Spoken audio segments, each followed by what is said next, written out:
Depois do sucesso da primeira temporada de Wandinha, muitas crianças estavam empolgadas com a segunda temporada e muitos adultos estavam na esperança dessa segunda temporada ser melhor do que a primeira em vários quesitos. E sendo sincero, pra mim ela melhorou em algumas coisas, como por exemplo, o terror aqui tá mais presente, a atmosfera tá mais carregada e a estética tá mais sinistra. E finalmente a família Addams ficou no centro da história. Mas junto com toda essa evolução também apareceram alguns problemas, como por exemplo a adição de tantos personagens nessa narrativa que muitos desses personagens ou ficam jogados na história ou não são tão desenvolvidos quanto deveriam, ou personagens que a gente já gostava antes acabam sendo totalmente alterados. E depois de assistir a parte 1 dessa segunda temporada que a gente vai conversar nesse vídeo de hoje, eu tirei uma conclusão sobre o que eu gostei nela, o que eu não gostei tanto, e eu quero desenvolver um pouco mais sobre isso nesse vídeo. Também falar sobre o final de temporada, se eu gostei do vilão, também falar sobre o final da parte 1 e também falar sobre o final da parte 1 e comentar se eu gostei do vilão que foi apresentado, também falar sobre expectativas pra parte 2, então tem muita coisa pra gente conversar nesse vídeo. Mas antes de começar a falar sobre Wandinha, já clica no like que é importante, se inscreve para próximos conteúdos e me conta nos comentários o que vocês acharam dessa segunda temporada,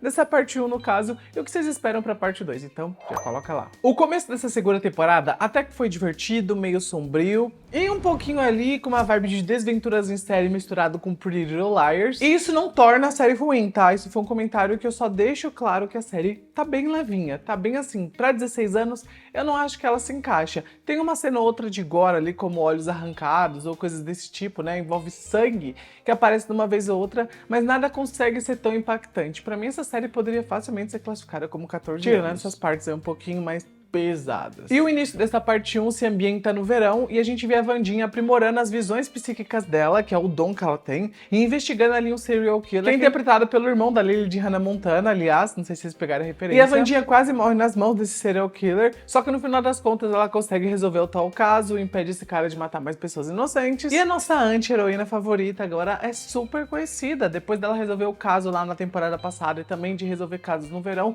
ela ficou super popular, tanto que quando ela volta pra Nunca Mais, ela acaba recebendo ali um monte de fãs em volta dela pedindo autógrafo. E obviamente a Wandinha não gosta de ser o centro das atenções, então isso pra ela é um pesadelo. E a trama geral aí dessa parte 1 basicamente vai mostrar vários corvos ali que estão matando pessoas e a Wandinha indo atrás de respostas sobre isso. Principalmente porque ela tem uma visão perturbadora envolvendo a Enid, que pode morrer futuramente, então ela não quer que esses corvos misteriosos sejam a causa da morte da amiga dela, então ela tenta de todas as formas impedir isso. E é aí que ela inicia a investigação pra saber de onde vem esses corvos, quem comanda esses corvos. E no meio do caminho, a Wandinha vai encontrar umas pedras aí no sapato dela, porque uma dessas pedras é a Agnes, que mesmo tendo o poder de ficar invisível, e ela fica invisível em vários momentos, ainda assim, quando ela aparece, ela consegue roubar a cena. Eu não imaginava que eu ia gostar tanto dessa zoiudinha, que consegue ser irritante, mas ao mesmo tempo é hilária. Ela é obcecada pela Wandinha, e a atriz entrega um baita carisma pra personagem. E por incrível que pareça, ela contrasta muito bem com a Wandinha,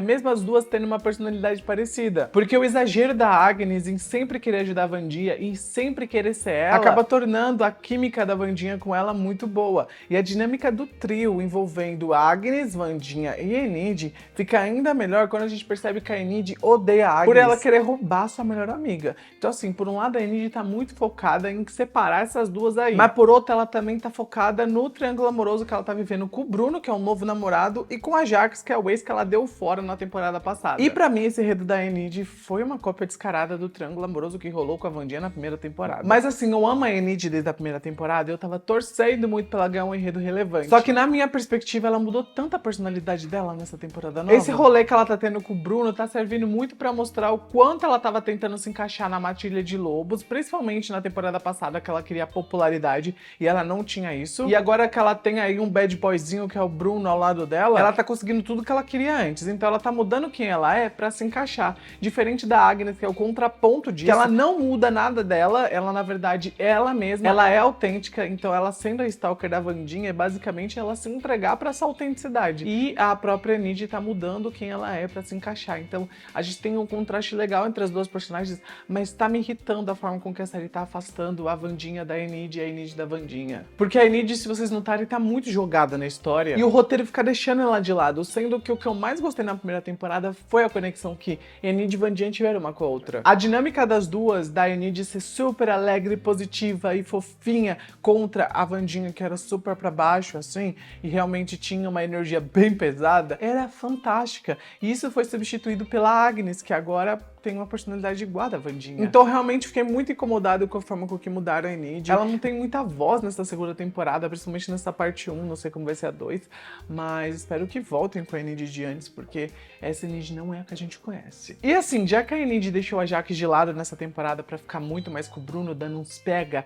o Ajax arranjou uma nova parceira assim, de amizade, né? Que é a Bianca. E eu adoro essa querida, ela é uma fofa, principalmente nessa segunda temporada, com ela protegendo ali a mãe dela daquele culto que ela escapou. E ao longo dos episódios foi muito bom ver essa amizade inesperada que esses dois formaram. E o Ajax acabou ajudando ela aí com esse rolê da mãe, e foi muito da hora ver a conexão desses dois surgir, porque surgiu de uma maneira imprevisível. Então assim, não era algo que eu esperava da temporada, mas foi algo que eu gostei de ver. E mesmo que seja algo bem curtinho, acrescentado ali num momento ou outro, ainda assim foi um enredo que foi um respiro comparado a todo o resto de doideira que a gente tava vendo ao redor. Eu espero que esse tal rolê do culto tenha uma ponta solta pra quem sabe uma terceira temporada. Não acho que eles vão encerrar isso nessa segunda, mas tá aí um enredo pra quem sabe eles trazerem de volta à tona na segunda parte ou na terceira temporada.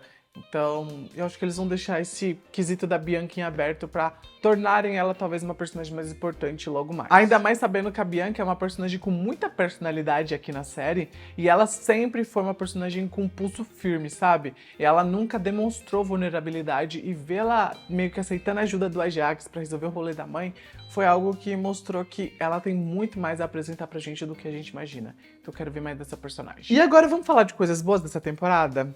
Eu preciso falar dos Addams, da família Addams, que tá presente nessa segunda temporada, diferente da primeira, que eles foram jogados de escanteio, aqui eles estão muito presentes. E a Mortícia e o Gomes ganharam mais destaque em tela, porque eles acabaram se mudando ali pro campus de Nunca Mais, já que o novo diretor, o Barry Dortz, foi ali um dos responsáveis por colocar eles no centro dessa trama, né, porque ele queria meio que investimento, se eu não me engano, então ele tava querendo que a mãe da Mortícia meio que investisse na escola. Ele falou, opa, fica aqui, você vai entrar no conselho da escola, então quero você por perto. Foi uma desculpa besta? Foi uma desculpa besta, mas foi uma desculpa besta aqui, eu passei pano. E assim, o Gomes nem ganha tanto destaque, e tudo bem, eu acho que o Gomes nunca foi um personagem uau, ele geralmente era alívio cômico, e aqui ele exatamente serve pra isso. Mas a Mortícia ganha muito destaque e um aprofundamento muito legal na relação dela com a Wandinha. Elas até protagonizam uma luta de esgrima maravilhosa entre mãe e filha, que tem muita ironia, emoção e um pouquinho de sangue, do jeitinho que a gente gosta. E ainda nessa luta, a Wandinha salva a mãe dela do zumbi, que é o Slurp. Zumbi esse que ganha muito tempo de tela nessa parte 1, e eu acho que tem um motivo pra isso, já a gente fala disso. Porque antes eu preciso comentar que esse zumbi só surgiu porque o Feioso ganhou poderes ali de raio igual o pai dele nessa temporada. Ele acabou revivendo esse zumbi por acidente, começou a tratar esse zumbi como um animal de estimação, deu o nome de Slurp pra ele e chamou o Eugene, que é o colega de quarto dele, pra meio que ser o cúmplice dele nesse rolê envolvendo zumbi. E sinceramente eu achei o Feioso muito egocêntrico. Eu não imaginava que ele seria tão egocêntrico e também meio nojento por ele querer comer todos os insetos do Eugene.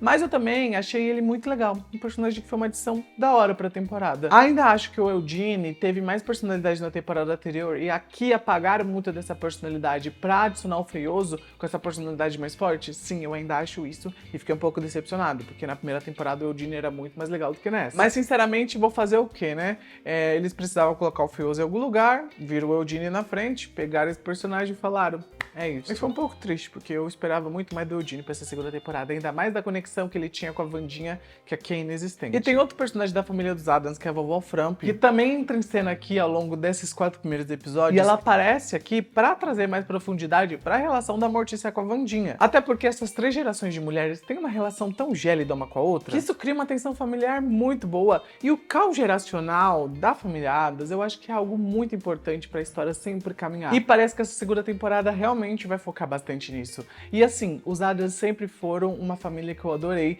e ver eles nessa segunda temporada tá sendo magnífico. Pra mim, a melhor parte. Só que assim, eu preciso também trazer um adendo que, quanto mais personagens aparecem ao longo desses 4 primeiros episódios, mais a trama fica carregada. E mais eu tenho a sensação de que muitas subtramas estão sendo gratuitas ou até mesmo superficiais. É como se a Netflix tivesse falado pros roteiristas, ó, adicione mais gente, adicione mais personagem lendário, adicione mais participações especiais, vai adicionando coisa. E aí os roteiristas, meu Deus, é muita coisa. E eles, adiciona, adiciona, adiciona. E isso acaba pesando muito nas nossas costas de espectador, porque tem muito personagem com potencial que vai ganhar um enredo bem bobinho, só pra eles estarem ali na trama e nada mais que isso. E aliás, um adendo também é que por mais que eu goste de uma série em partes, como foi em Sandman, que funciona muito bem, eu sinto que Wandinha não funcionou tão bem em partes. Separar 2 partes de 4 episódios cada é muito besta, porque assim, Sandman ainda tinha mais episódios pra separar em partes. Aqui não. Então, quando a série tava engatando, tava ali meio que ficando interessante, acaba. Então, eu mesmo sendo a pessoa que mais defende esse rolê de parte 1 e parte 2, não defendi aqui. E por falar em parte 1 e parte 2, vamos falar sobre o final da parte 1 e também o que eu espero pra parte 2? Mas antes de falar disso, já coloca um emojizinho de zumbi nos comentários pra saber que você viu até esse ponto do vídeo.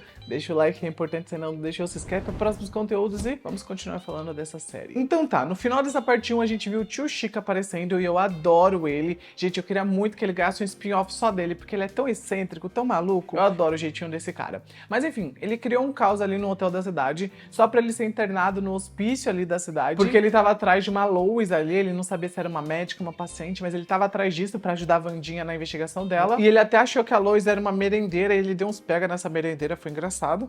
E depois de um tempo, ele e a Wandinha acabaram se unindo e descobriram que Lois é uma sigla pro projeto Integração de Párias de Longo Prazo, que é ali meio que sediado no porão de Willow Hill, que é o hospício ali onde eles estão. E o grande vilão da temporada, que tava meio que envolvido com os corvos, declarava a morte de vários párias, prendia eles como animais e estudava eles e fazia mutações com eles. E aliás, esse mistério era o mistério que o xerife Galpin no começo da temporada tava investigando e acabou sendo morto pelos corvos. E ele tava investigando isso porque ele temia que o Tyler, o filhinho dele, que é o Hyde, fosse aí meio que estudado nesse projeto. E assim, a Wandinha começou a desconfiar que a doutora Fairburn era responsável por Lois e também pelos corvos, mas a Fairburn era só uma fachada criada pela assistente executiva do hospício, a Judy, que era basicamente a responsável por todo esse rolê que tava rolando envolvendo os corvos. Ela tava continuando o trabalho do pai dela com Lois, então o pai dela iniciou esse rolê do Lois, e ela só propagou isso estudando outros pares. E o pai da Judy, o August Stoneheart, que é o grande maluco por trás do Lois, ele queria controlar o poder dos párias pra ele conseguir poderes também, porque ele era só um cara normal. Só que ele fez experimentos nele mesmo, o corpo dele não aguentou esses experimentos, e ele achou uma saída onde? Em fazer experimentos com a Judy, que era a filha dele, que ela disse que ela aceitou fazer de livre e espontânea vontade. E aí ele fez a filha dele se tornar essa mestre dos corvos. No final da parte 1 a gente descobre que a Judy era a mestre dos corvos, que controlava os corvos ao longo desse começo de temporada. E assim, por mais que eu goste da Heather Matarazzo, que é a atriz que interpreta essa personagem, que entregou aí um carisma legalzinho nesses primeiros episódios, eu acho que eu tô sendo muito saudosista por Pânico se eu falar que eu gostei do que eu vi, porque eu não gostei. Achei muito bom. Todo esse arco dos corvos foi tão family friendly. E a Judy também foi uma vilã tão bestinha. Eu espero nem que ela volte a aparecer. Tipo, nem precisa. Já encerrou o caso, morreu e... beijinho e tchau, querida. E o que me dá medo é que essa série, pelo visto, gosta de trazer personagens que já tiveram seus enredos encerrados novamente. E eu digo isso não de personagens que já morreram, mas de personagens que estão vivos e que já tinham sido meio que deixados de lado. O enredo já tinha sido encerrado. Como, por exemplo, a Thornhill e o Tyler. Eu confesso que eu adorei ver a Christina Ricci voltando pra fazer uma pontinha no episódio 4 vivendo a Thornhill. Mas sejamos sinceros, gente, ela apareceu aqui pro Hyde matar ela. Porque ele tinha rancor dela, por ela ter controlado ele, por ela ser a mestre dele. E foi isso. Colocaram ela aqui pra ela morrer. E também pra ela fazer o Tyler fugir no final dessa parte 1, pra ele talvez ser o vilão da parte 2. E aí eu entro no ponto de pra que reciclar vilão da temporada anterior nessa temporada 2? Eu acho que pode até ser legal ver como o Tyler vai lidar com esse rolê dele ter matado a Thornhill, que era a mestre dele, e ele não sabe que se um Hyde mata o seu mestre, ele sela o próprio destino dele. É como assinar a sentença de morte. Então, aparentemente, na parte 2, o Tyler vai enlouquecer, ele não vai conseguir mais se controlar, ele vai começar a se tornar o Hyde ali e perder a noção de quem ele é. E eu quero muito ver isso acontecendo, mas ainda assim, lembrar que o Tyler já foi o vilão da primeira temporada e retornou aqui para ser vilão dessa segunda, me desanima um pouco. Eu sei que os roteiristas estavam tentando colocar o rolê do rancor e da mágoa que ele sentia pela Thornhill como grande centro dessa narrativa e fazer com que isso talvez se torne uma conexão entre ele e a Wandinha em algum ponto da temporada, e eu acho que isso vai gerar uma luta legal entre eles em algum momento, mas não foi a minha reviravolta favorita dessa parte 1, sinceramente. Não foi. Agora, pelo menos, eu espero que a parte 2 eles façam um caos bem gostosinho na vida desses moradores aí, dessa cidadezinha, que façam os jovens de nunca mais, sei lá, se voltarem contra o Tyler e todos tentarem parar ele em algum momento. Mas por enquanto eu não tô botando muita fé nesse enredo. Eu até acho que quando a Wandinha acordar do coma, porque o Tyler arremessa ela de um lugar bem alto, e a tadinha da Wandinha tá cheia de sangue quando a gente vê ela pela última vez. E a gente sabe pelo trailer, né, da parte 2 que ela vai estar em coma, e ela vai acordar em algum momento, até porque ela é a protagonista da série, ela não pode morrer. Mas quais serão as consequências do que o Tyler fez com ela, né? Porque ele jogou ela de uma altura bem elevada. Será que ela vai ficar na cama por um bom tempo? Será que não? Será que ela vai ter a luta com ele em algum momento? Então, Tem muitas questões aí, eu tô curioso pra isso. Mas ainda tô com o pé atrás com tudo isso que a gente tá vendo. Além disso, essa parte 2 também jogou no ar que o tio Chico já tinha invadido aquele mesmo hospício a pedido da Mortícia, porque ela queria que ele resgatasse a sua irmã Ofélia. Só que quando o tio Chico chegou lá pra fazer isso, ela já tinha fugido e desde então ela está sumida há 15 anos. E aliás, a Ofélia teve o mesmo rolê de lágrimas que a Wandinha tá tendo, e por isso que a Mortícia sabia que esse rolê poderia ser dela tá usando muitos poderes psíquicos dela. E a Mortícia sabe que a Wandinha pode se ferrar igual a irmã se ela não parar de usar os poderes, e é por isso que ela rouba o livro da Wandinha e até depois queima esse livro, porque ela não quer devolver de forma alguma pra Wandinha. Ela quer proteger essa filha dela a qualquer custo, e os escritores da série já falaram que as irmãs Addams, no caso a Ofélia e a Mortícia, vão ganhar mais destaque na parte 2, e que a vovó aí da Wandinha também vai ganhar mais tempo de tela, e toda essa dinâmica familiar dessas quatro vai ser um dos pontos centrais da parte 2, então eu quero muito ver o que eles vão fazer. E falando de mulheres ainda, a Lady Gaga foi anunciada pra segunda temporada, então ela vai aparecer em algum momento da parte 2, e ela vai viver a professora Hotwood, que é uma lendária professora ali de Nunca Mais, só que a gente não sabe muito dessa personagem, porém tem um easter egg legal que eu vou trazer aqui pra vocês, que é a casa onde a Mortícia e o Gomes estão ficando, que é uma casa dos Hotwood. E sabendo que a Lady Gaga interpreta uma Hotwood, então essa casa pode estar conectada com ela, a Mortícia tá lá, talvez ela apareça, as duas se conectam de alguma forma. E outro ponto é que nosso zumbizinho Slurp vai ter um papel importante na parte 2, até porque nessa parte 1 ele apareceu bastante, ele comeu vários cérebros no decorrer das fugas dele, e à medida que ele foi comendo cérebros, ele começou a se regenerar. Ele até falou em um dos momentos, eu não tô ficando louco, mas ele falou. Eu até anotei isso daqui no meu bloco de notas pra comentar com vocês, porque eu falei, será que ele falou mesmo? E ele falou. Então assim, esse zumbi tinha ganhado vida naquela história de origem, que uma vibe de Frank Winnie, que foi muito legal ver o Tim Burton voltando às suas origens, saudades disso. Mas enfim, essa história de origem dele, a gente descobre que esse zumbi conhecia o August Stoneheart, que era o responsável pelo projeto Lois. Então eu aposto que esse zumbi vai ter um papel importante na parte 2. E fica a dúvida, será que ela é Lady Gaga? Tô brincando, mas vai que fosse. Mas assim, eu acho legal também pontuar que na história de origem dele, acabou falando que ele era uma pessoa importante, e a gente sabe que a Hotwood vai ser uma pessoa lendária, que é também ser importante. Então será que ele está conectado com a Hotwood de alguma maneira? E ainda falando da Hotwood, será que a professora Capri está conectada com ela de alguma maneira? E conectada com esse zumbi? Porque essa mulher não me engana. Eu sempre desconfio dos ruivos nas séries e nos filmes, porque esse cabelo sempre esconde algo cabeludo. E ainda mais nessa daí que tem cabelo tingido. Eu vi, a sua sobrancelha não é igual ao seu cabelo. Enfim, me parece muito curioso. Ela tem cara que esconde algo, ela tem cara que pode ter rancor da Mortícia. Vai que elas estudaram juntas ali, Nunca Mais, quando a Mortícia estudou lá e agora ela quer a vingança. Mas tô sentindo que essa querida vai ter uma reviravoltinha. Tô sentindo. Ou quem sabe ela teve uma conexão com a Thornhill e ela foi pra Nunca Mais pra acabar com a Wandinha. Eu sei que ela tem alguma coisa. Até acho que na segunda parte ela pode ser responsável por ajudar o Tyler a controlar o Hyde, e ela se torna a nova mestre dele, já que ele matou a antiga, né, que era a Thornhill. Mas me conta se vocês também estão com uma insegurança com essa mulher, coloca nos comentários. E ainda falando da parte 2, a Enid vai ser uma personagem também que pode sofrer um pouquinho, porque a gente sabe que teve a visão ali, com a Wandinha achando que ela ia morrer, então isso pode voltar à tona na parte 2. E a gente vê já a Enid e a Wandinha meio que se reunindo novamente, porque a gente sabe que a amizade das duas é algo que a série não vai deixar de lado, pelo menos eu acho que não.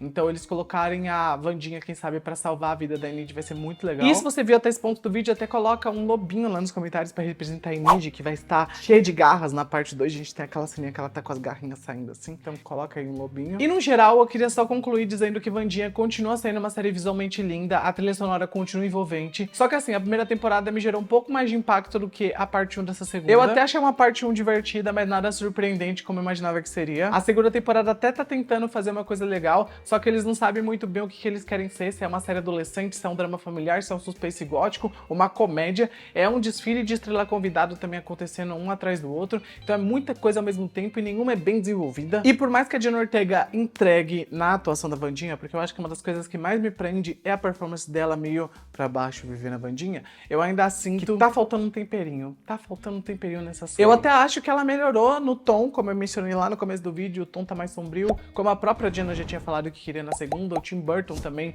tá aí ajudando ela em toda essa jornada, mas, gente, ainda tá muito infantil, muito infantilzinho. Mas eu boto fé que a parte 2 vai melhorar e eu quero saber o que vocês acharam, gostaram, não gostaram? Comenta tudo aí embaixo, clica no like, é importante, comenta por favor. Isso ajuda no engajamento do vídeo, então coloca suas teorias, comenta qualquer coisa, fala que vocês gostam de mim ou não. Eu fico por aqui. Beijo e tchau, gente.